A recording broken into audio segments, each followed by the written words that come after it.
Pictures of Ozzie and Harriet, starring the entire Nelson family. Here is Ozzie, who plays the part of Ozzie Nelson. And, of course, his lovely wife, Harriet, as Harriet Nelson. The older of the Nelson boys, David, appears as David Nelson. And his younger brother, the irrepressible Ricky, played by Ricky Nelson. The Nelsons' next-door neighbor, Thorny, is played by Don DeFore.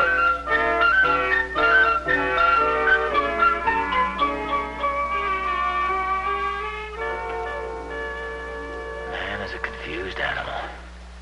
What did you say? Oh, I'm sorry, dear. I didn't notice you walk in. The book salesman finally go? Yes, he did. Very nice young fellow, too, Harriet. Very alert, very aware. Alert to what? To the dangers of our modern living. Man is a confused animal. Just doesn't know how to live anymore. How about women? Oh, the same thing. We rush through life helter-skelter, missing half of the important things. You take me, for instance. We have hundreds of fine books around the house here. I don't even know the titles of half of them. Just picked up this little booklet here. It looks mighty interesting. The Romance of Dirt. Where do we get this? Came with a vacuum cleaner. You see, it's different now than it was in the old days. In the old days, people used to take time out to reflect a little bit. They'd get out under a big tree and browse and commune with nature and think things over. Nowadays, man has lost his intellectual curiosity. It's just as I said before. Man is a confused animal. I thought the book salesman said that. Well, yes, he did, but it's very true, Harriet.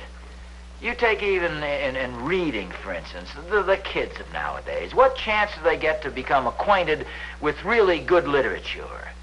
I mean, they spend their time reading comic books, they look at television, they watch moving pictures, they listen to radio. It's no wonder they're confused. Hi, Mom. Hi, Mom. Oh, well, hello, boys. How was the picture? Oh, swell. Yeah, especially when the old man gets stabbed. Well, how about when the mother drinks the poison? There's this pretty girl in it, but she goes crazy. Oh, that's great. It was because her father got murdered. But can't you pick out something not quite so... I mean, a picture like that? I mean, it's such bloodthirsty junk. Golly, the trash they write nowadays. What was the name of the picture? Hamlet. Well, as I say, I have no objection to you going to the movies, but I just don't want you to lose sight of the fact that we have some wonderful stories right here at home that you guys can read. A lot of fine books. Harriet, just pick out any book at random. I want to read a passage to Ricky and show him what I mean. Just any book at all. Thank you. Always empty dust bag after using.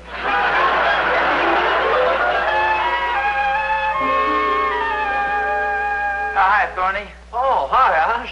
Where you been keeping yourself all day? Oh, just browsing through a few books. Ah. You know, Oz, we should do more of this these days. Oh, you're so right, Thorny. It's a dangerous age we're living in. Not like the old days. You know, man had more intellectual curiosity in those days. He learned things for himself. But, gee, nowadays, well, he's a confused animal. Evidently stopped by your house, too, huh? Yeah. You know, there's an awful lot of truth in what this guy says, Thorny. I mean, after all, it is a dangerous age we're living in, especially for the kids. I mean, they don't have the advantage of the good, solid, old-fashioned literature that we used to have. Boy, Oz, you're right as rain. Moby Dick, Ivanhoe, Lady of the Lake, poems of Keats, Shelley, Byron. Delightful.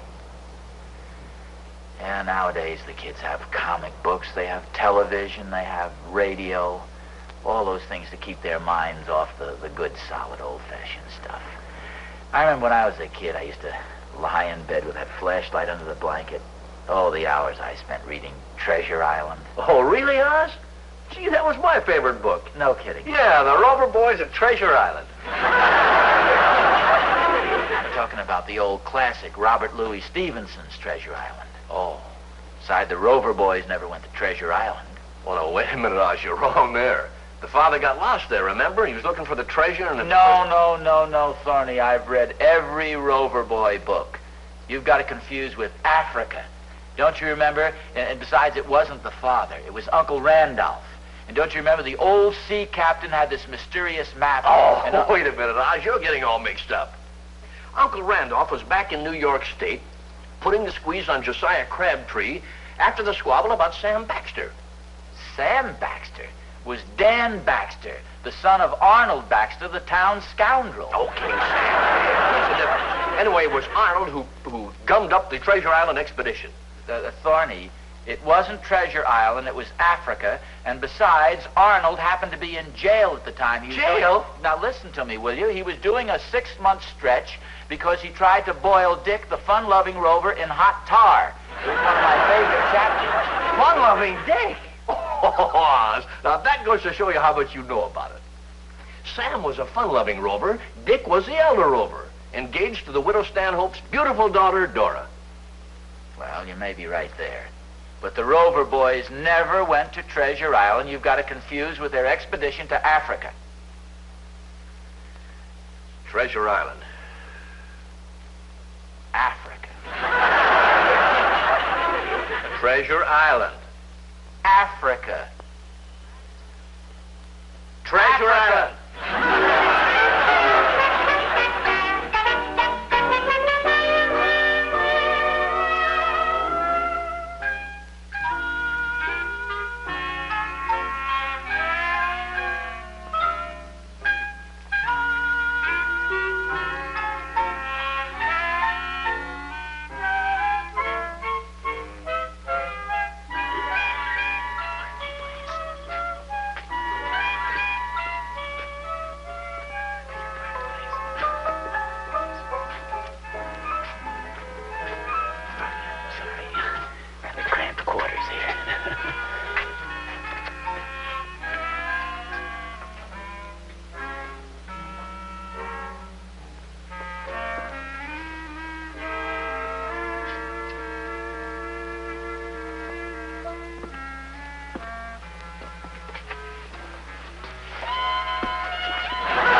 They've got the Rover Boys books. Yes, I know they have. I phoned the librarian.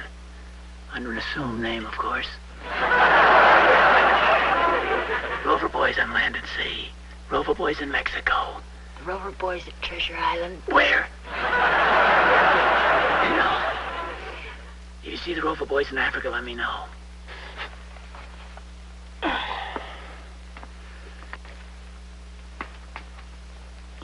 Gee. Should have something to stand on around here.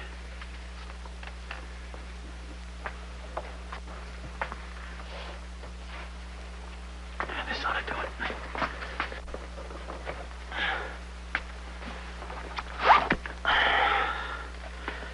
Oh, here it is.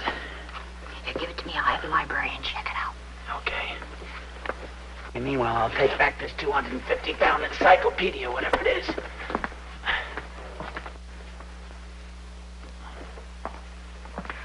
Hello there, Mr. Nelson. Oh, you're David's English teacher, aren't you, Miss? Yes, Miss Fraser. Mrs. Fraser, how are you? Very well, thank you. Well, this is a pleasant surprise. It isn't often that we meet one of the fathers in the library. Oh, well, I had sort of a a literary discussion with my neighbor, Mr. Oh, Thornberry. about Sir Henry Parkinson? I beg your pardon? His history of the Peloponnesian Wars. The book you have there. No, not. Oh, you're just like all the others. Am I? You're a little bit ashamed of yourself, aren't you? Well, Well, now, why should you be? no, I don't think you understand. I think if you have an honest intellectual curiosity, you should be proud of it, not ashamed. Now, you're obviously interested in Greek history. Why not admit it? Yes, naturally, everybody's interested in Greek history, but actually, you see, I just came down to do a little research. Of Mr. course, Thornberry. you wanted to brush up a little. Yes. Well, I must admit I'm a little rusty on the Peloponnesian Wars myself. That's How long understandable. since you've read it? It's been quite a while. I bet you haven't opened it since college. Maybe even longer than that. The main thing is that you still have the interest. You know, that's what true intellectual curiosity gives us, Mr. Nelson. The hungry mind. Sure. I'm in arrangements. Hello, Miss Fraser. famous English teacher. How are you? I was just complimenting your husband on his intellectual curiosity. Yes, thanks. Harriet, pardon me, Miss Fraser, if we hurry along, we have a few errands to do. Do you want to take a book? Yes, but this is the book mainly. I'd like to have this, the Peloponnesian Wars by Sir Henry Parkerhouse. Parkinson. Parkinson. Well, I'll go along first, Harriet. I want to get the car out of the Parker house. Goodbye, Mr. Nelson. Parking. Bye-bye. Goodbye, Mrs. Nelson. Goodbye, Miss Fraser.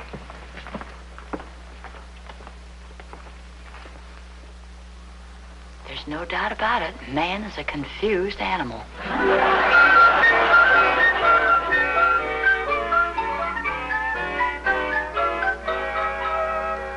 Listen to this, Harriet. The causes of the Peloponnesian Wars are understandably complex in that Patadea, a Dorian town on the western promontory of Thrace, was induced to revolt with the support of the Macedonian king Perdiccas, formerly an Athenian ally. Imagine that. Yeah. What does it mean? I haven't the faintest idea. Where'd you get that big book, Pa? I got it at the public library. It's a book on Greek history. That's the thickest book I've ever seen. Well, it takes in a lot of territory. You see, it tells all about the Peloponnesian Wars. Must have been some fight, boy. Well, it also covers a lot of the history of the times. When are you going to start reading it, Dad? Well, there's no particular hurry. It's a 120-day book.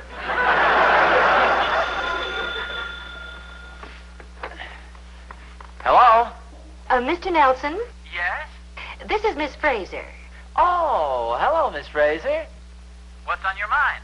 Well, we've scheduled a PTA discussion tomorrow night at the school on proper books for school children. We thought you might like to appear on the panel with us. Oh, well, I'd be delighted to, Miss Fraser. Oh, good. I was a little afraid, of course, that you might find the subject sort of elementary. Well, of course, it's not my specialty exactly, like Sir Henry. Oh, yes, I know. That's why we had the subject changed. What's that? We're going to discuss the Peloponnesian Wars.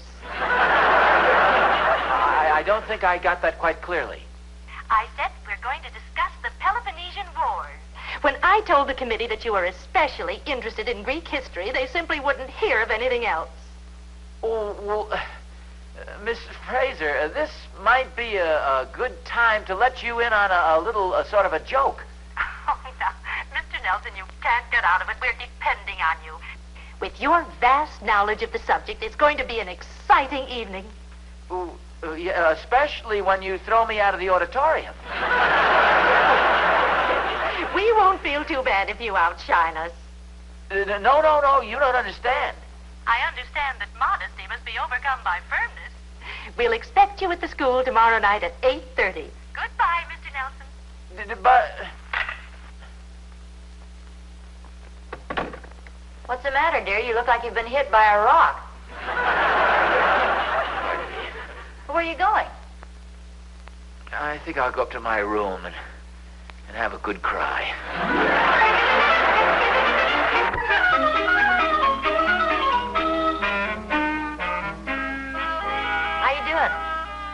Oh, not too bad.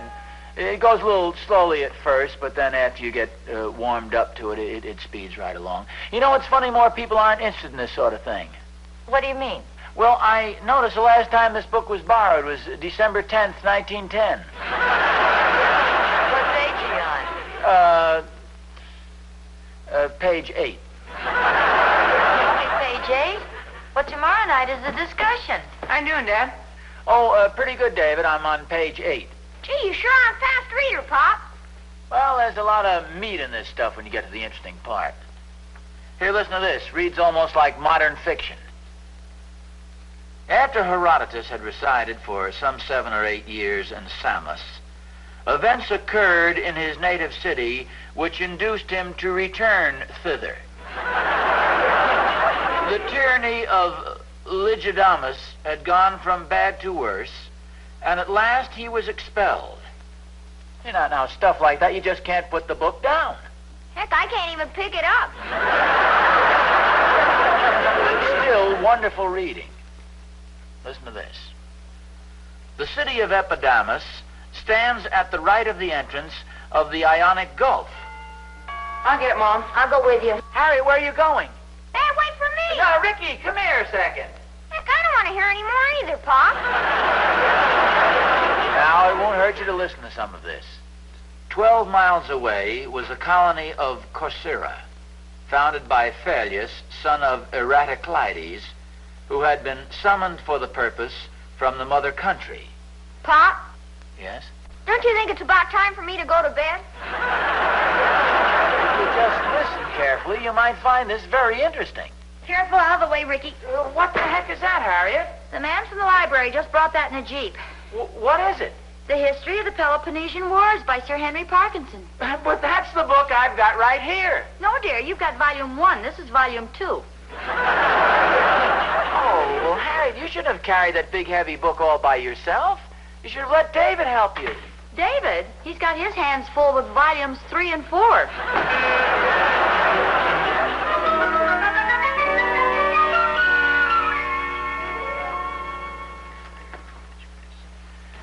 How you doing? Oh, pretty well, thanks. Oh, good. You're up to page 27 already. Yeah.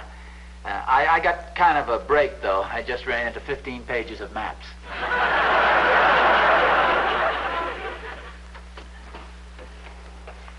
You!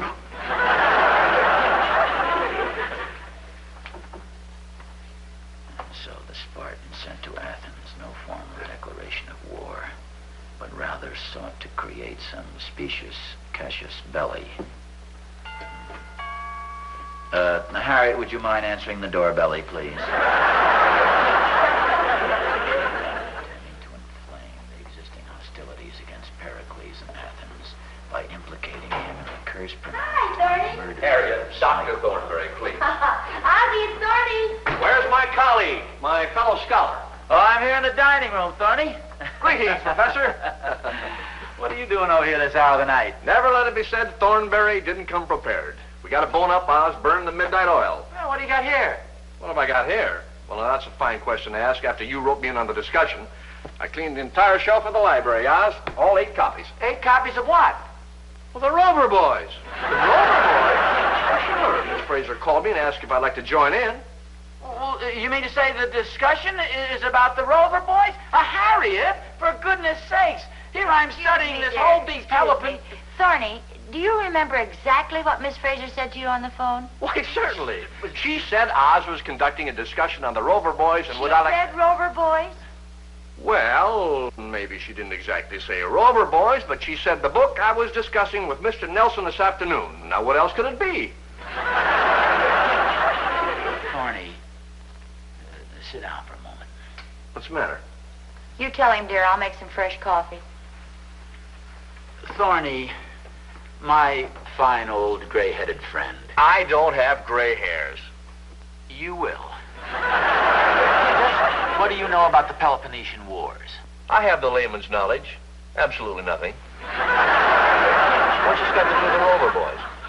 Thorny, hold on to your hat. The discussion tomorrow night is about the Peloponnesian Wars.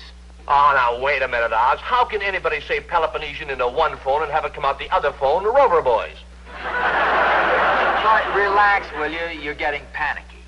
Now, all we have to do is just read through these 4 delightful volumes.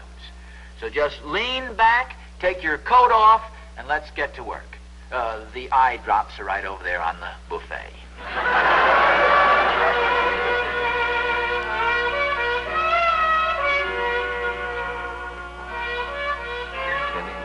Inflame the existing hostilities against Pericles in Athens by implicating him in the curse pronounced on the murders of Cyclone. What have you got on Callicratides? Yeah, here we are. Born in Volume 2, died in Volume 4.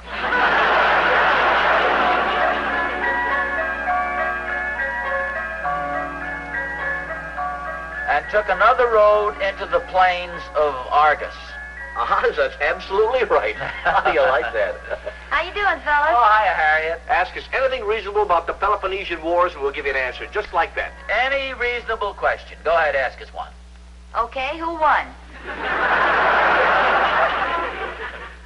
That's not a reasonable question. No, wait a minute, Oz. You've got a good point there. We'd better look it up. They might hit us with that tomorrow night. Wait a minute. Would you two stand by for an important announcement? Such as what? Oh, Miss Fraser phoned. The discussion's been called off. What? Oh, what a disappointment. Oh. I was tired enough I could talk you into going to the movies. Do you want to go to the movies, Thorny? Oh, now, look, Oz, think of what you're doing. If we left this room, we'd be deserters. Where's your intellectual curiosity? You don't want to go to the show? Why, of course not. I happen to love literature. I have no desire to go to the Bijou tonight. It's a very good picture, Thorny. I know, I've seen it. Look at all this wonderful reading material. You mean to tell me you can leave this?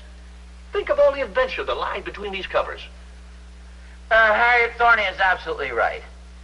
My intellectual curiosity and my thirst for good literature far surpasses my desire to go to the movies. Are you serious? Well, of course I am. Shall we begin? All righty. Here you are, Oz. Fine. Suppose you take the Rover Boys on Land and Sea, and I'll read the Rover Boys on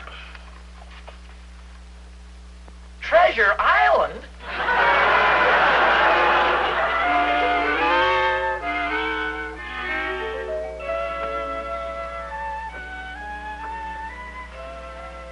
You're just coming to bed? Oh, I'm sorry I didn't mean to wake you.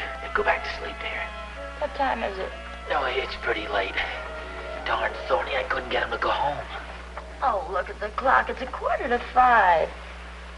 Darn clock with a luminous face. Idea of reading the Rover Boys until almost 5 in the morning. Well, it wasn't my fault. I wanted to quit at 4 o'clock, but Thorny's such a kid.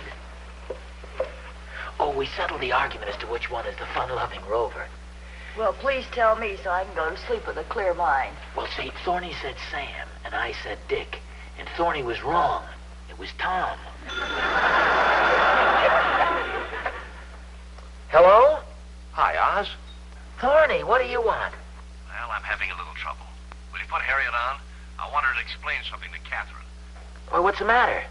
Well, I don't know, Oz. I keep telling her over and over, but somehow she just won't believe I was up all night with the Rover Boys.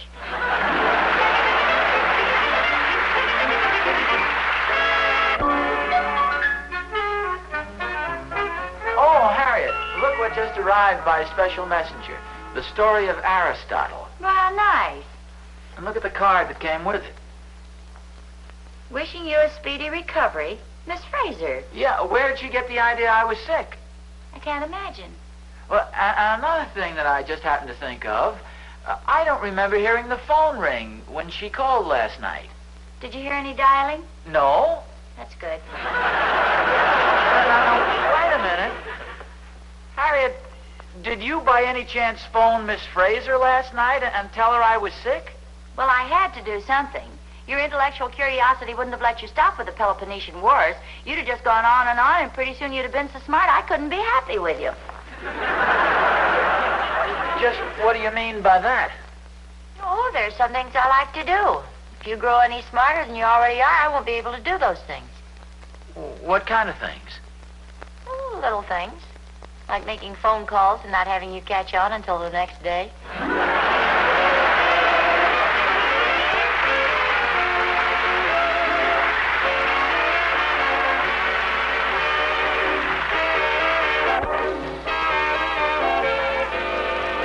Miss Fraser was played by Paula Winslow.